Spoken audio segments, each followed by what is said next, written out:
Plusieurs maisons de vente aux enchères mettent le design à l'honneur cette semaine et donc je suis ravie d'être en compagnie d'Agathe de Bazin, directrice du département design chez Christie's France, pour faire un focus sur le design français des années 50-70, très présent dans la vente qui aura lieu. Merci beaucoup d'être avec nous. Merci beaucoup de nous recevoir.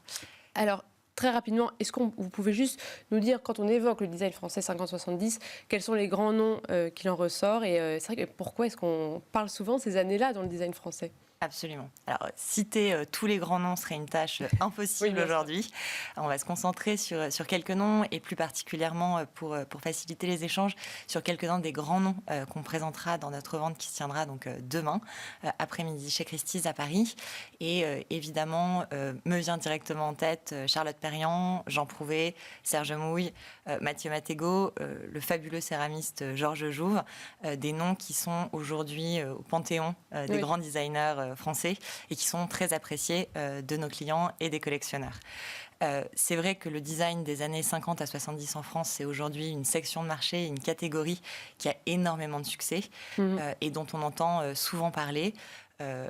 C'est des artistes qui ont révolutionné la manière de concevoir le mobilier, qui ont participé à un changement fondamental et c'est probablement pour ça qu'on les connaît aussi bien et qu'ils ont marqué les esprits. Et ce qui rayonne aussi à l'international, c'est pas seulement nous, des collectionneurs français, qui nous intéressons à cette période-là. Absolument, il n'y a pas que du chauvinisme.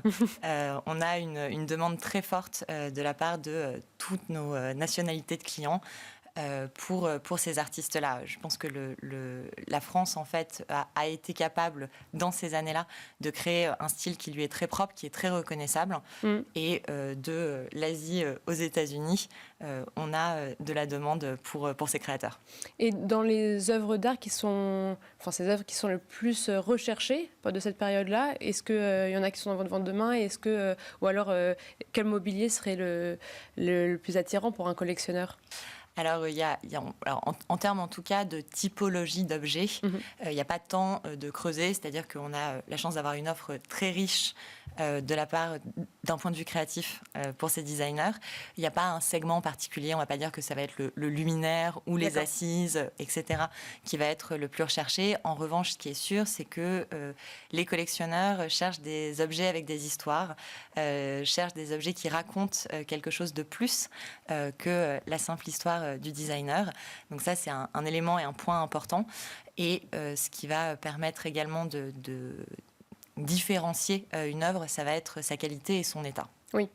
Et quand est-ce que ça a commencé cet attrait pour cette période-là ? Parce que c'est vrai que ce qui est amusant, c'est que c'est quand même il y a beaucoup d'œuvres qui sont des œuvres soit en série, qui ont été créées pour des lieux collectifs, des universités. Là, j'en voyais un qui était pour une cafétéria, je pense. Absolument. Et c'est vrai que il y a un petit peu un décalage, c'est vrai, avec les prix qu'ils font aujourd'hui. Quand est-ce qu'on s'est dit ça, c'était un élément marquant de l'histoire du design et ça vaut aujourd'hui beaucoup d'argent ? Alors finalement, c'est une histoire qui est assez cyclique. C'est une histoire d'art de son temps, puis d'art qui va être oublié, puis d'art qui va être redécouvert. Donc effectivement, dans les années, on va dire 80, plus personne ne s'intéressait au travail d'un Jean Prouvé. On nous raconte des histoires absolument fabuleuses où justement le contenu entier d'une école meublée par Jean Prouvé se retrouvait sur le trottoir et il fallait être très averti à l'époque pour se dire qu'on pouvait récupérer la somme de fauteuils et de chaises que Jean Prouvé avait créées. Donc c'est vraiment une reconstruction qui va se faire petit à petit. Il y a tout un ensemble de personnes, et notamment des professionnels, et notamment des galeristes, qui pendant de très nombreuses années se sont penchés sur le sujet, ont fait des recherches, ont rassemblé des œuvres, et petit à petit ont réussi à ramener en fait sur le devant de la scène tous ces designers mythiques.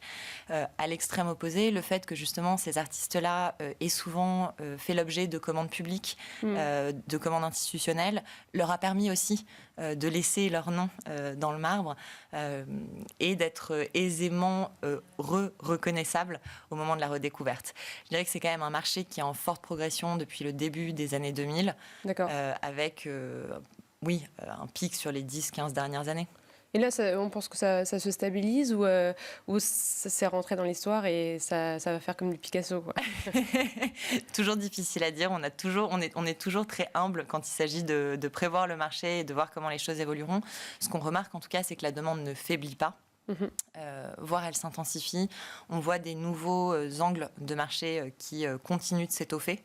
Donc on n'a pas l'impression qu'on est au bout de ce goût, en tout cas pour les designers de ces années-là. Et là, je pense plus en termes géopolitiques. C'est vrai que là il y a, donc, Donald Trump avait donné des directives le 2 avril sur des taxes de douane, etc., mais il est revenu dessus. Et donc là, pour l'instant, on est dans les 90 jours où, pour l'instant, tout va bien pour le design. Mais est-ce que vous pensez qu'il y aura peut-être un peu moins d'Américains cette semaine qui vont être attentifs aux ventes? Comment est-ce que vous voyez cette semaine? Alors c'est évidemment un sujet que Christie's surveille de très près et on essaye de se tenir le plus au courant possible. Il y a encore énormément d'incertitudes et encore énormément d'évolutions. Donc il est difficile d'avoir une position très claire sur le sujet. Ce qu'on peut remarquer en tout cas cette semaine, donc notre exposition a ouvert ses portes jeudi dernier, c'est que l'attrait des Américains semble tout aussi fort que d'habitude, en tout cas dans ce qu'on peut voir pour le moment. Oui, donc pour l'instant, pas d'alarme, etc. Les Américains sont encore là. Est-ce qu'au sein de la vente, il y a des œuvres de créateurs, ou peut-être pas forcément au sein de cette vente particulière, mais est-ce qu'il y a des œuvres de créateurs, des valeurs montantes, qui peut-être soit s'inspiraient aujourd'hui du design des années 50-70, ou alors tout autre très différent, mais vous voyez qui marquent un intérêt particulier? Alors, on brasse effectivement donc, dans nos ventes, indépendamment du design des années 50 à 70, on brasse tout le siècle. Donc on peut présenter des œuvres qui commencent dans les années 20 jusqu'à, et là pour le coup c'est le cas dans cette vente, des œuvres créées en 2024. On présente en l'occurrence une très belle section et un très bel hommage à l'artiste Louis Kahn, qui est décédé l'année dernière. Et sa famille nous a confié une 50aine d'œuvres, sculptures et pièces de mobilier, pour justement pouvoir remettre son œuvre en lumière. C'est un artiste pour lequel la question de l'héritage avec le design des années 50-70 n'est pas forcément pertinente, mais en tout cas, c'est un artiste qui a devant lui beaucoup de potentiel. C'est déjà quelqu'un qui avait une très belle production, une très belle clientèle de son vivant, et on estime que ça pourrait être typiquement des œuvres qui s'apprécieraient financièrement dans le futur. Et en termes esthétiques, et qui travaille de quelle manière?